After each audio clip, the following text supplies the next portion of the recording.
Hi everyone, today I'm gonna show you how I became bilingual in just a few months. English and French, let's go!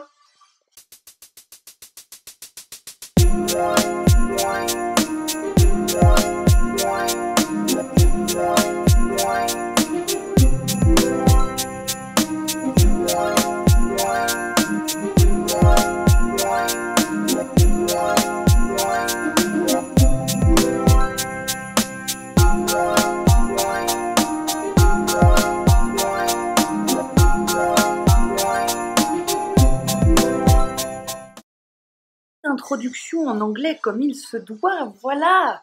Je vais vous montrer rapidement comment je suis devenue bilingue. Si moi je peux y arriver, beaucoup de gens peuvent y arriver. Il faut juste pratiquer et un petit peu bosser quand même. Donc voici quelques secrets pour devenir bilingue dans la langue de votre choix, mais plus particulièrement l'anglais. Il faut savoir que l'anglais, ça a toujours été une langue pour laquelle j'avais vraiment de feeling. Quand j'étais petite, j'avais commencé par l'allemand. Je sais pas pourquoi, n'importe quoi. Et du coup, après, j'ai réalisé que je comprenais beaucoup de chansons que j'écoutais en anglais à 10-12 ans et que j'aimais mieux l'anglais. Donc en fait, je suis arrivée 2 ans après tout le monde, donc au collège, en n'ayant jamais pratiqué l'anglais et pourtant en étant la meilleure de la classe. Comment j'ai fait? Souvent, ce qu'il faut savoir, c'est que les gens qui parlent plusieurs langues ont une très bonne oreille. Je suis quelqu'un qui a une très bonne oreille musicale. Donc du coup, je suis capable de reconnaître des chansons assez rapidement. D'ailleurs, on se fait un blind test, vous et moi, quand vous voulez, je vous mets votre race. Du coup, donc les personnes qui ont cette capacité auditive sont capables de comprendre peut-être un petit peu plus facilement les mots, les accents, mais aussi de les reproduire. D'ailleurs, quand j'étais petite, il paraît que j'étais très talentueuse pour imiter tout et n'importe quoi et faire rire absolument toute la famille.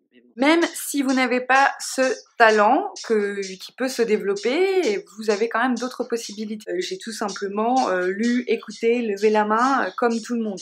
Sauf que pour le comprendre et le lire, c'est une chose. Pour le parler, là j'entends bien de parler que de parler l'anglais, puisque c'est complètement différent. Et j'ai fait de l'anglais renforcé jusqu'à ma licence en université.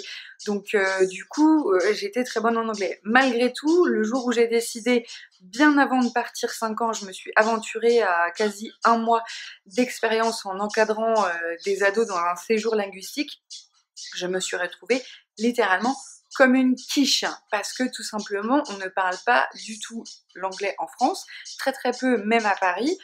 Il faut vraiment une langue vivante, c'est une langue qui doit être pratiquée et du coup au tout début vous allez énormément bégayer, ne vous inquiétez pas, c'est normal, c'est le temps que votre cerveau cherche les mots et en fait tout a vraiment changé quand un jour un des profs d'anglais donc que j'avais régulièrement, avec qui j'ai régulièrement des meetings pour encadrer les élèves donc dans cet emploi saisonnier que j'ai fait il y a quelques années, il m'a dit une phrase révélatrice.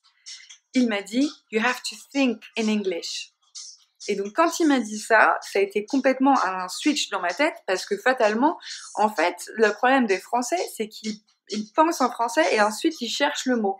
C'est pour ça qu'il y a énormément en fait de gens qui ont du mal et je vais vous donner des petites astuces. Donc, soit vous commencez par des cours en classe ou cours particuliers, suivant vos moyens, soit vous commencez en ligne tranquille à la maison avec des sites comme Babel par exemple.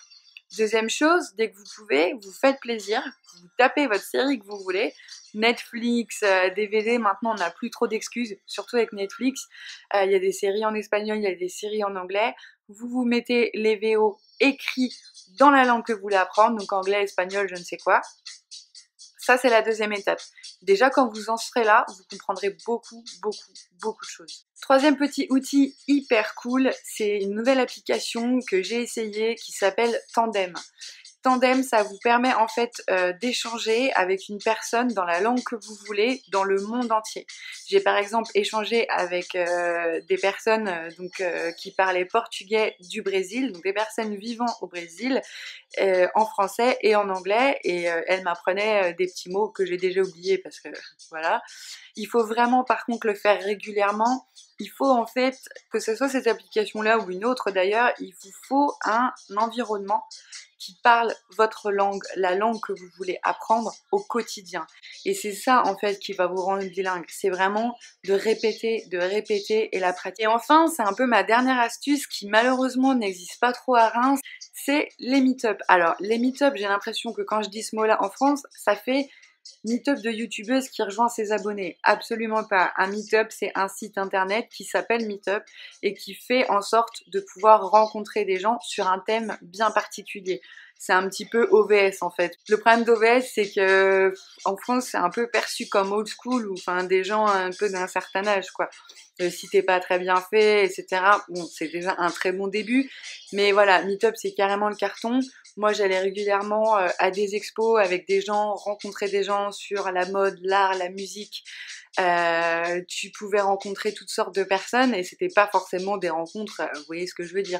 Au contraire, j'ai été à des fashion shows de cette façon-là, parler en anglais constamment comme ça avec des gens. Et là, je viens de voir qu'il y en avait à Paris, pas autant qu'il y en avait à Londres, j'ai l'impression, mais ça vient doucement en France, en retard comme souvent. Et là, il y en a un petit peu à Reims. Normalement, il y en a un ce soir. D'ailleurs, désolée, je vous fais des vidéos un petit peu quand j'ai 1 heure devant moi. Et c'est vrai que c'est dommage parce que du coup, ce mois de décembre n'est peut-être pas assez représentatif de ce que je fais. En fait, normalement, je bouge beaucoup plus à l'extérieur. Et là, je suis beaucoup plus enfermée en fait chez mes clients et chez moi. Et en plus, je fais moins d'allers-retours à Paris avec mon emploi du temps et tout ce qui se passe. Donc du coup, j'espère que ces vlogmas sont assez quand même enrichissants pour vous. J'essaie vraiment de vous apporter du contenu qui soit gratifiant, comme là, devenir bilingue avec des petits outils, etc. Je vous laisse, je vais devoir retourner bosser. Entre les rendez-vous chez mon client, éditer mes vidéos qui ne durent pas qu'1 heure, voilà, donc c'est beaucoup de choses. Je vous embrasse et je vous dis à bientôt. Merry Christmas, bitch. We gon' take your shit.